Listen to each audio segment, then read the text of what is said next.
তিনি বঙ্গ রাজনীতিতে চর্চিত একটা নাম, মনোরঞ্জন ব্যাপারী। বলাগড়ের তৃণমূল বিধায়ক। স্থানীয় নেত্রী রুনা খাতুনের সঙ্গে মনোমালিন্যের জেরে নাজেহাল পরিস্থিতিতে পড়তে হয়েছিল দলকে। এখনো যে পরিস্থিতি স্বাভাবিক সেরকমটা নয়। আর এর মধ্যে দলত্যাগের জল্পনাও কিন্তু চাউল হয়ে গেল রাজ্য বিধানসভায় বিরোধী দলনেতার সঙ্গে সৌজন্যের রাজনীতির খাতিরে।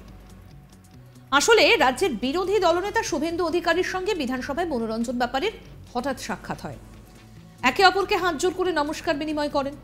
শুভেন্দু জিজ্ঞাসা করলেন, ভালো আছেন তো, পা কেমন আছে? আর এতেই তৃণমূল ছেড়ে বিজেপিতে যোগ দিচ্ছেন, সেটাও আবার লোকসভা নির্বাচনের প্রাক্কালে। আমার কলিগ কৌশিক দাস বিধানসভায় এই বিষয়টা এই ঘটনাটা চাক্ষুষ করেছেন। কি দেখেছেন কৌশিক? আসুন জেনে নিই কৌশিকের মুখ থেকেই। কথায় বলে অম্ল মধুর সহাবস্থান, অর্থাৎ যেখানে পরস্পর দুটি মেরুর মানুষ এক জায়গায় হয়ে যান।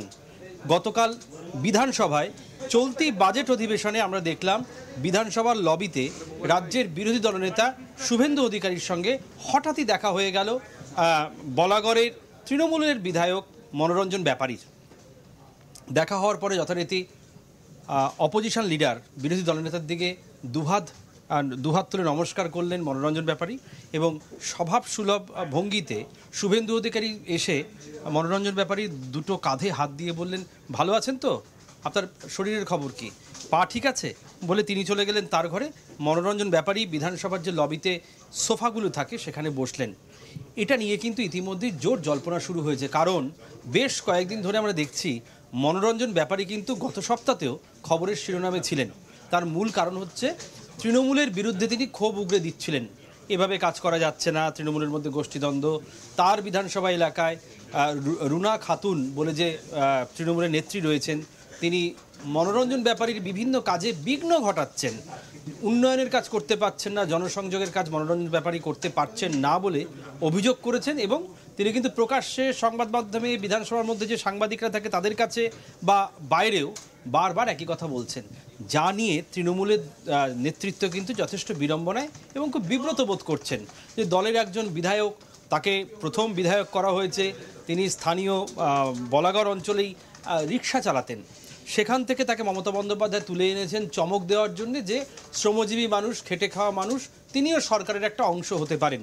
সেই মনোরঞ্জন ব্যাপারী বিধায়ক হওয়ার পরে প্রায় বছর দুয়েক কেটে যাওয়ার পরে তিনি হঠাৎ করে তৃণমূল কংগ্রেসের বিরুদ্ধে সোচ্চার হয়ে উঠলেন। তৃণমূল কংগ্রেসের গোষ্ঠীদ্বন্দ্ব, তৃণমূল কংগ্রেসের সিন্ডিকেট, তৃণমূল কংগ্রেস কোথাও কোনো উন্নয়নের কাজ করতে গেলে পরে সেখানে বাধা সৃষ্টি করা এবং পঞ্চায়েতে সমস্যা হচ্ছে মনোরঞ্জন ব্যাপারীর কাজ করতে গিয়ে, জনসংযোগ করতে গিয়ে, প্রচার করতে গিয়ে, সেখানেও নাকি তৃণমূলের পঞ্চায়েত স্তরের কোনো এক নেত্রী যার নাম রুনা খাতুন, তিনি তাকে বিব্রত করছেন, বিঘ্ন ঘটাচ্ছেন তার কাজে। মাঝে মাঝেই ফেসবুকে তিনি বা সোশ্যাল মিডিয়াতে তার নিজস্ব যে ওয়াল রয়েছে সেখানে মনোরঞ্জন ব্যাপারী কিন্তু এমন সব মন্তব্য করেন যা নিয়ে ক্রমশ বিপর্যস্ত হয় তৃণমূল কংগ্রেস। বারবার তৃণমূলের হুগলি জেলার সভাপতিকে শোকজ করা হয়, জানতে চাওয়া হয়, কারণ দর্শাতে বলা হয় যে কেন মনোরঞ্জন ব্যাপারী এমনটা করছেন।